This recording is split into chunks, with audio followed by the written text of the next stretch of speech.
everybody, welcome. This is part 2 of 2 video that I have about Destiny 2 and Destiny 1. This one is Destiny 2 and why it fails where Destiny 1 doesn't. Already went into the character creator on Destiny 1. I'll link the video in my description and vice versa, so they'll both be easy to find because we all know how YouTube is. So I'll try to make this video shorter. Anyways, we'll go ahead and get into it where you can see right off the bat that they made things simpler but more difficult at the same time, but at the same time also taking stuff away while charging people more, even though they went free to play. I mean, you don't have Venus, you have Neptune, Europa, Mars, Earth, Moon. I think I said Nessus already, but there's Nessus, Dreaming City, and then you have Eternity where Xur is, but where there's supposed to be Venus where you're supposed to be able to explore, it's not there anymore. It's now just for a raid. The Vault of Glass. So, same thing with Crota and King's Fall. They're great reprisal raids, but you can't explore the area. I mean, you're even missing the Dreadnought that was literally orbiting the moon. So, like I said, they're not only taking away content, but still charging more. And they're leaning into Eververse more than they ever have been with these models. And, I mean, they got the Season Pass now. And, I mean, you got your collection still. Your armor, your weapons, and all that, and your exotics are here versus them being on the walls, but they also put them on the walls in an exotic kiosk in the tower, which now has its own little node. It's not here because the Traveler got overtaken by the Witness. And Vanguard, you have your 3 options here, but you don't have your heroic strikes. You don't have your normal strikes or anything like that like you have in D1.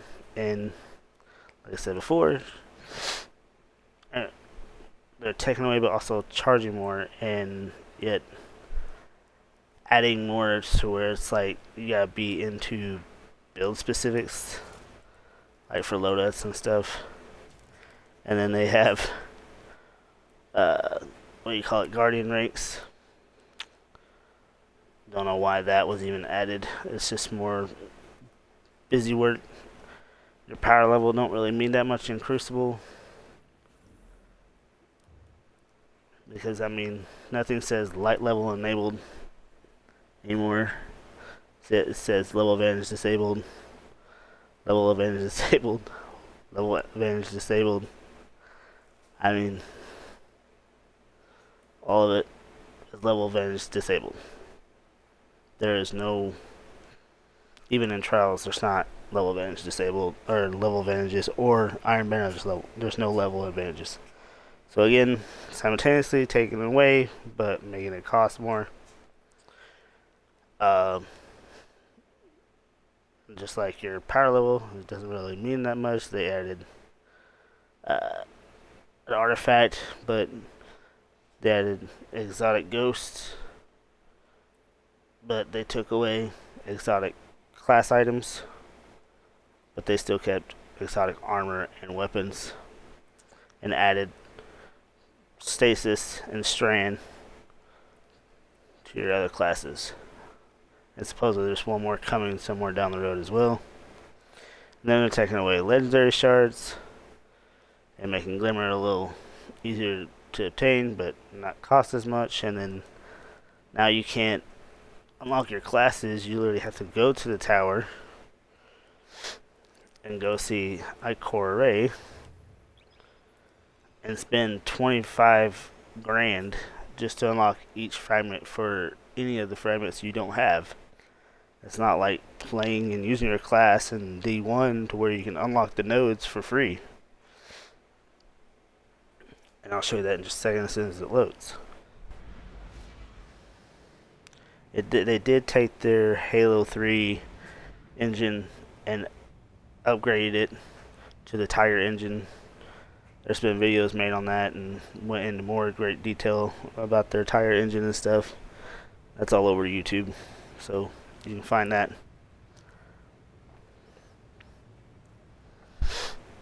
But yeah, it's kind of like just more chores and being burnt out from having to do so much versus having fun and unlocking your stuff naturally like it used to be. And then obviously they killed Cade and then are now bringing him back, which don't ask me why. I don't know why they would kill somebody off and then just to bring him back. But it's Bungie, they can do what they want, it's their game. And then they're making exotics drops more, or they increased exotic drops, so they drop more frequently, which kind of takes away from their rarity. But as you can see, like if I was to go and want to unlock a subclass, you have to pay 7,500 glimmer for it, for each one. And then if I want to unlock class abilities, it costs me 1,000. If I want to unlock, another jump, it costs me 3,000. A grenade, 3,000. Aspects, 5,000. Fragments, all cost 25k. And that's with every one of these. And then they're saying that they're gonna put stasis in. The Strand already has up there, but it's like 150 to 200 resource costs just to unlock a fragment for Strand, which is seriously grindy. So, I mean, you can see here it's all 25. It's pretty much the same cost for grenades and all that. So again, 25k per fragment. You can't just unlock it naturally just by playing the game. Not the fragments anyway. Good luck out there. So, yay for that. They went more into Eververse than they did on D1. Don't know why.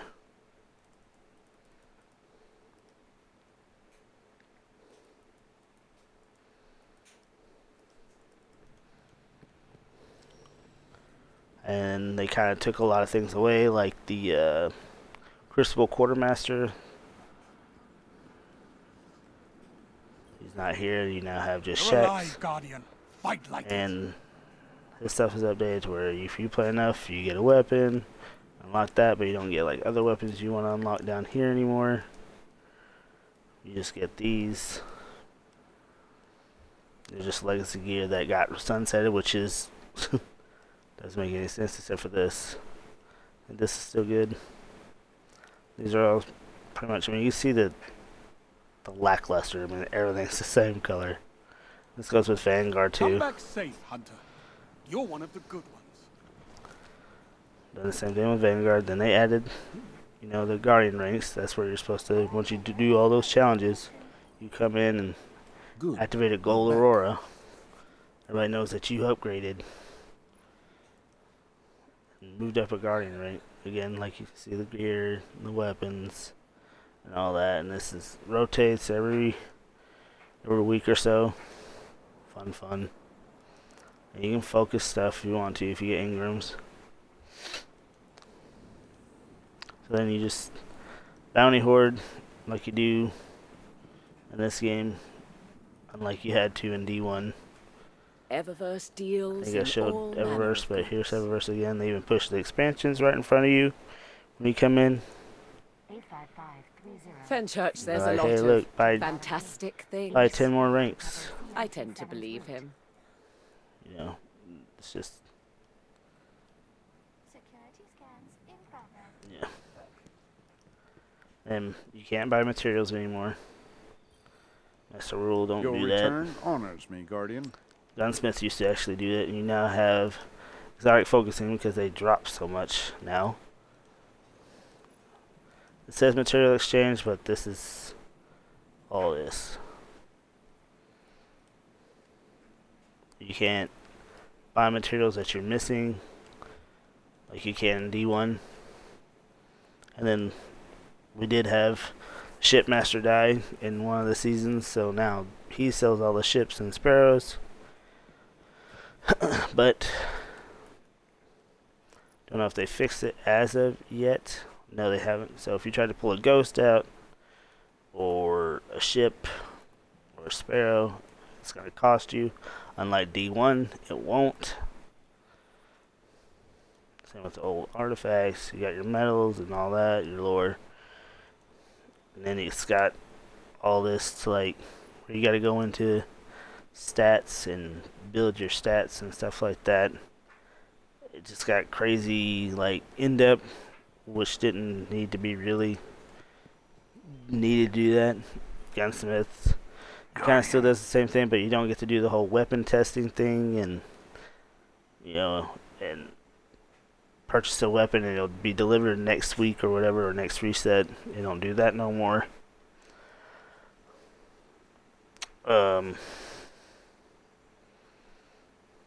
Then you got your alloys and your exotic shards with like golf balls, and then these are enhancement cores, and then upgrade modules, which wasn't a thing back then. You had spin metal and all that, and most of light to upgrade your gear, and armor materials, or weapon materials, or gunsmith materials to upgrade your weapons, and armor materials for your armor.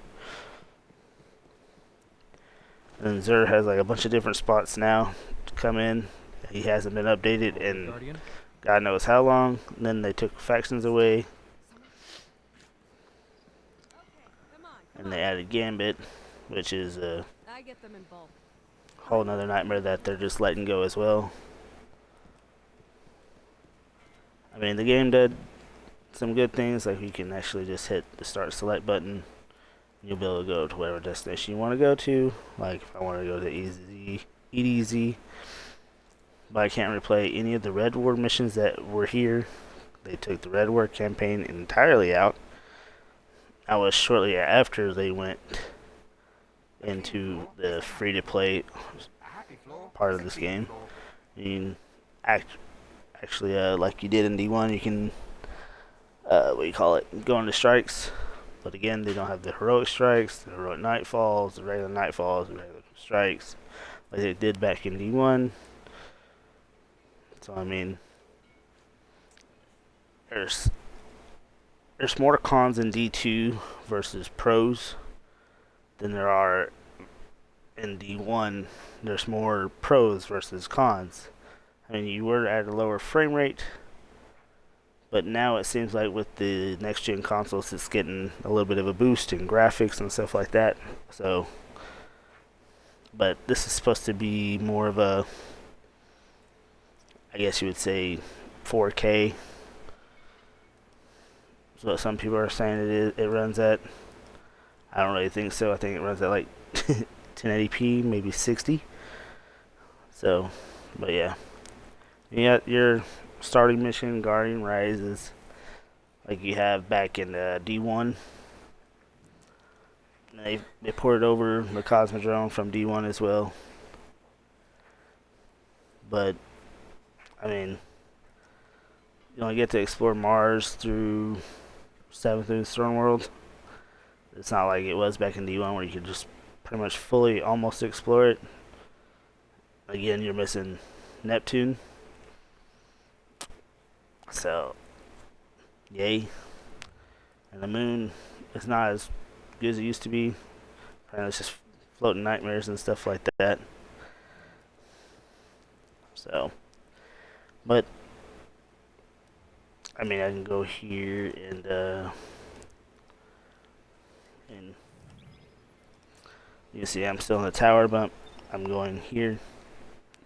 Yeah, this nice little load screen that a lot of people complain about Starfield 4 when Destiny does the same thing as well. You want to switch places, it gives you a load screen.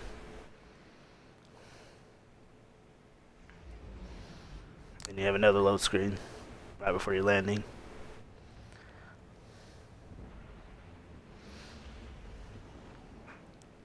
Again, like I said in my first video, there's a lot of things D1 did better than D2.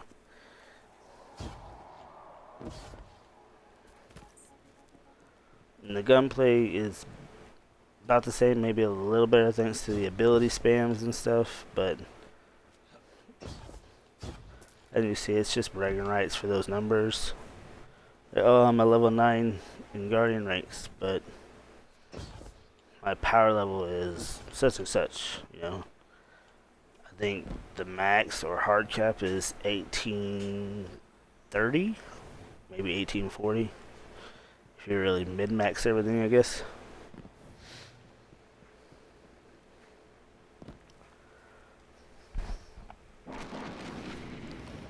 But I mean, you still have these like random chests you can find.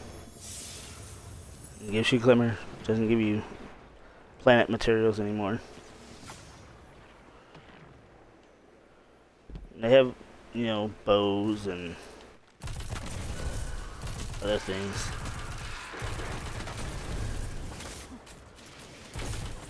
You know, they kind of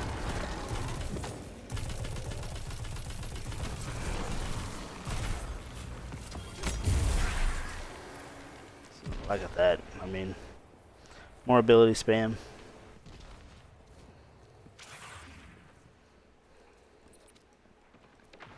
I mean, Night Stalker didn't really change that much from D1 to D2, other than if you have the certain exotic, you can shoot it more often.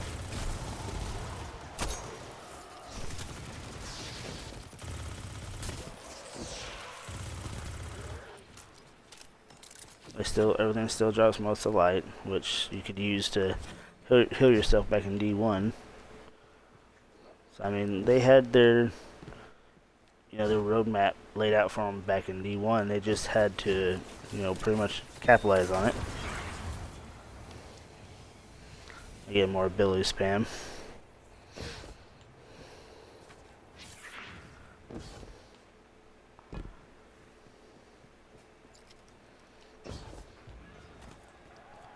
I mean, you have these other people that are just like, you know, sipping on D2, like, I just can't believe like how hard they're going, how hard they are for it. When it's just completely, it's pretty much the same game. Or not the same game, same guns from before, just pretty much reskin every season.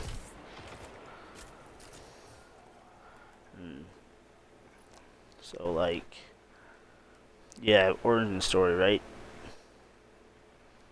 So take a look at this gun.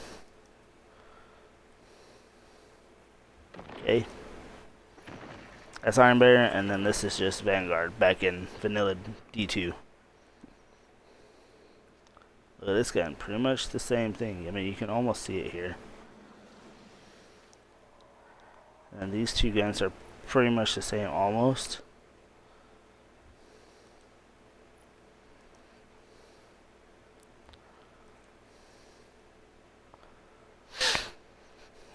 And then you got the Braytech Winterwolf and the Braytech Werewolf.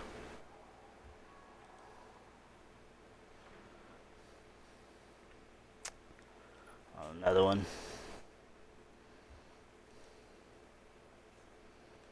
And these two, obviously.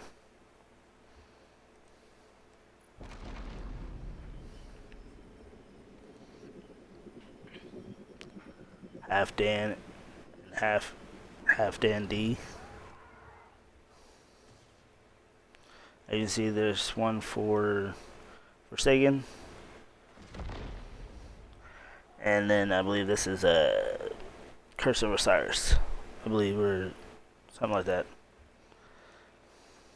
I cannot remember that one that far back. And then again, you have more weapons that look the same here with this one with this one. And then there's Abyss Defiant from D1, but does not have the perk that D1 has, where you do more damage to Hive Wizards and it blinds them. So, yeah.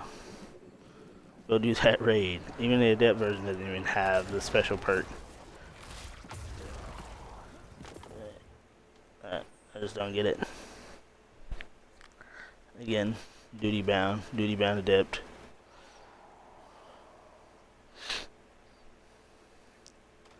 I'm pretty sure Summoner and Shadow Price look the same, if I'm not mistaken.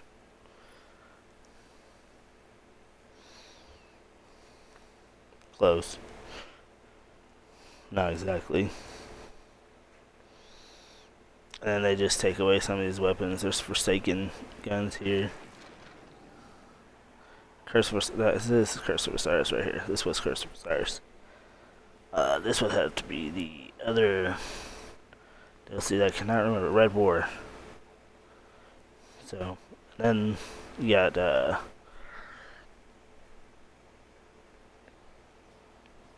I can't remember his name. Warmind. You got Black Armory. I mean, that's just a couple guns, and it just kept going. It keeps going. And keeps going.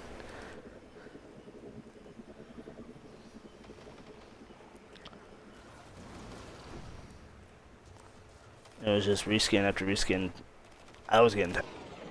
Other than getting more perks later down the road from vanilla to midway down, and then all the way up to Witch Queen, having craftable weapons.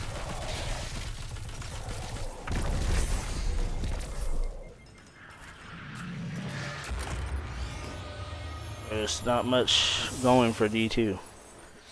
I mean, you got the toxicity of LFG with most people now being forced into crossplay like Halo Infinite's doing, but they're kind of hiding it that, oh, you can turn it off, but when you go do a strike, every strike I've done, I have been solo. There's no it's not finding anybody because I have crossplay off. So that's just like the same way with Halo Infinite. You can't find a match with crossplay off, even though people say you can turn it off. So there's that for you. And then you can't talk to people on other platforms unless you're their in-game chat, which that works half the time. And then on top of that, you have to join a Discord to talk to people on PC, which is the stupidest thing I've ever heard. So, I mean, I'm not going to jump through hoops just to talk to somebody through another third-party app, because I didn't have to back in D1 either. They still have patrols. They still have, you know, your regular, common, legendaries, exotic drops, and stuff like that. It's just a little bit more space magic in D2,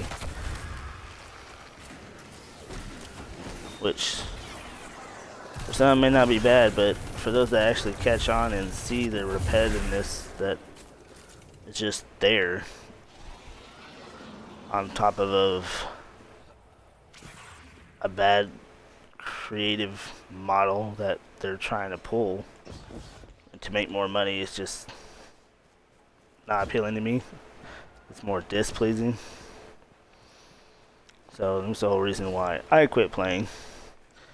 And I mean, most of my clan quit too. We all agreed that Destiny was just going downhill.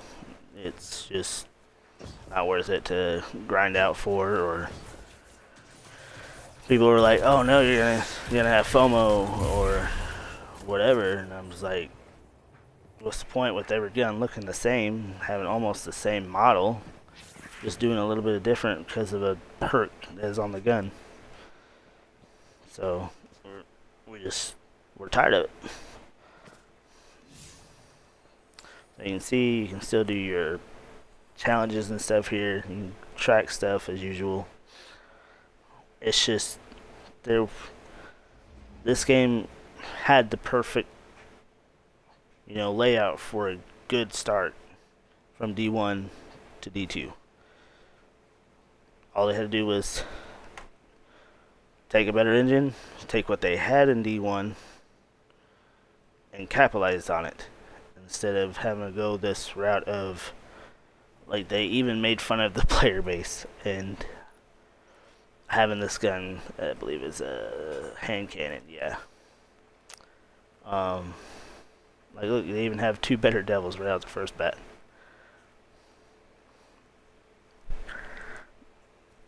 I'll find the hand cannon because it's called something new. I believe it was a Christmas event weapon. Thought I seen it. There it is. So then you go to, you got the lore here that you can literally read.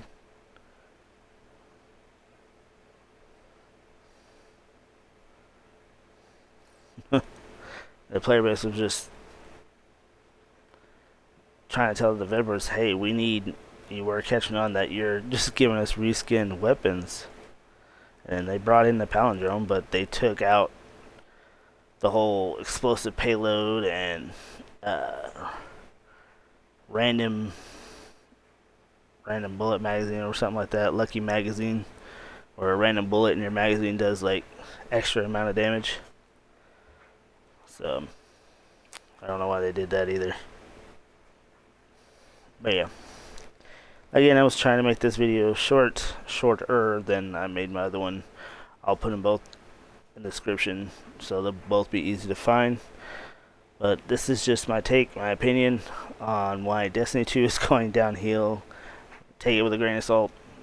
And I have to say, I'll put Paul Tassie's video in the description as well, because I agree with him that not only does Bungie need to not only hit and make this expansion really good, but the expansion is not going to save it alone by itself. It just won't.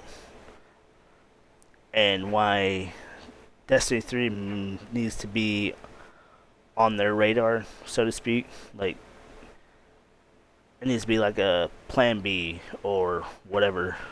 Or they just need to do what Paul Tassi said and take a step back, take a break, because Sony does do that with their games.